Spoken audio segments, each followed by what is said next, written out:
Hi everyone, and welcome again to another Teacher Joseph podcast.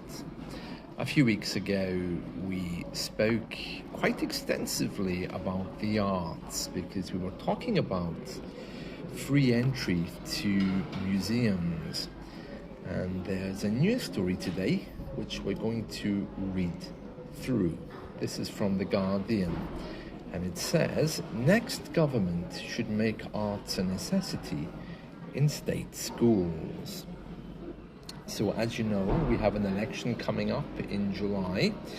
So they're saying that the arts should be more of a necessity in public schools. Okay. Now let's just read through this. Okay. So I'm not going to comment on the vocabulary here. I'm just going to read this, and I'm going to ask you to identify words that you don't know and try and research them. You can shadow with this article. Remember, shadowing, very important, moving your voice up and down as we read. So this is from The Guardian, and it's by someone called Chris Wiegand. That's the editor for the arts in The Guardian, or at least one of the editors. It says, the erosion and devaluation of the arts in state schools must be addressed as a priority by the next governments. Leading theatre figures in England have urged.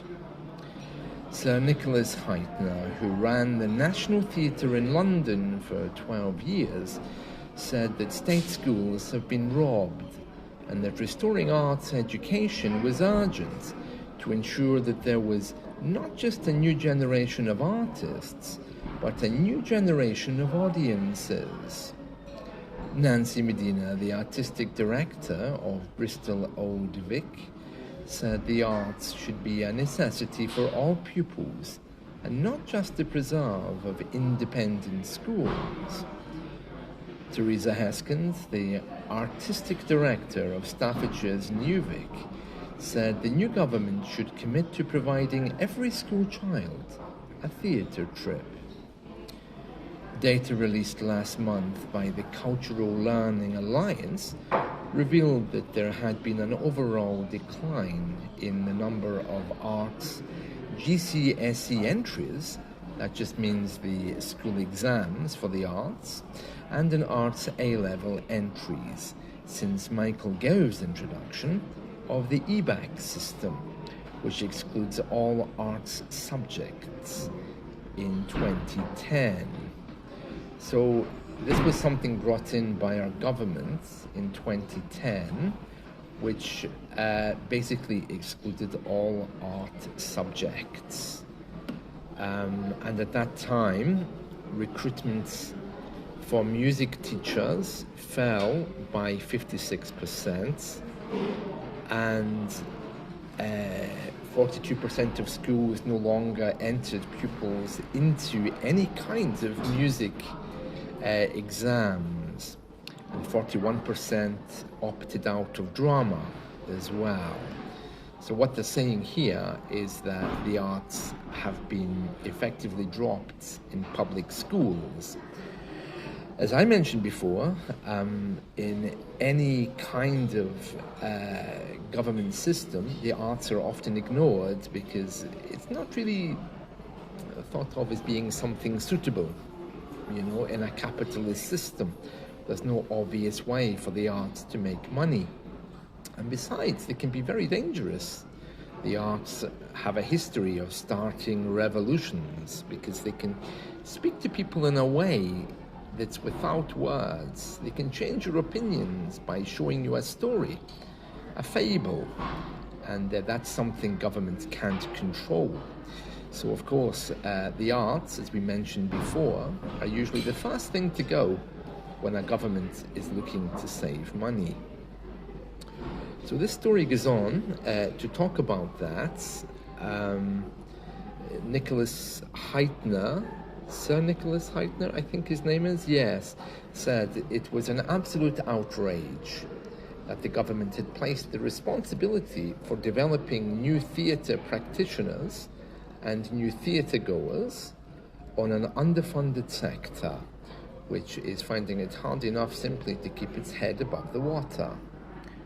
Something which is difficult to keep the head above the water, that means difficult to survive. If you think of swimming, keeping your head above the water is absolutely necessary. It says Heitner is now artistic director of London Theatre Company, which operates one of the theatres in London, and he's saying this is really bad. He says, I do look on with rage when creative industries themselves have been required to do what should be done in schools. He says there was a general expansion in theatre education, and then he goes on to say from 2003 to 2015, theatre education was something which was happening at the National Theatre.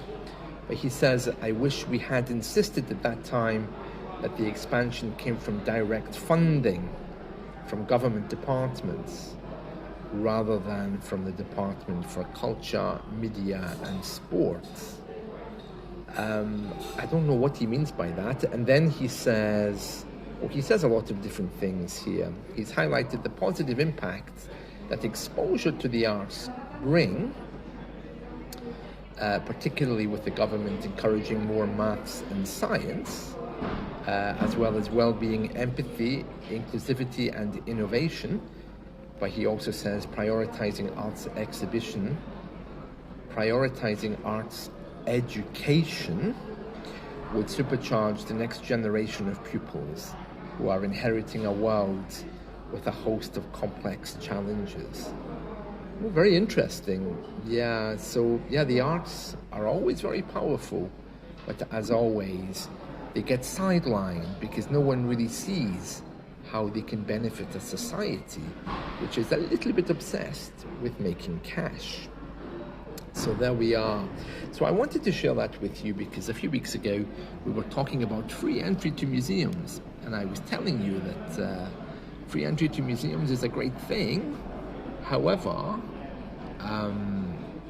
it's usually the first thing to go, or at least costs around the arts are amongst the first things to go when the government's looking to save money, and this is just another example of that.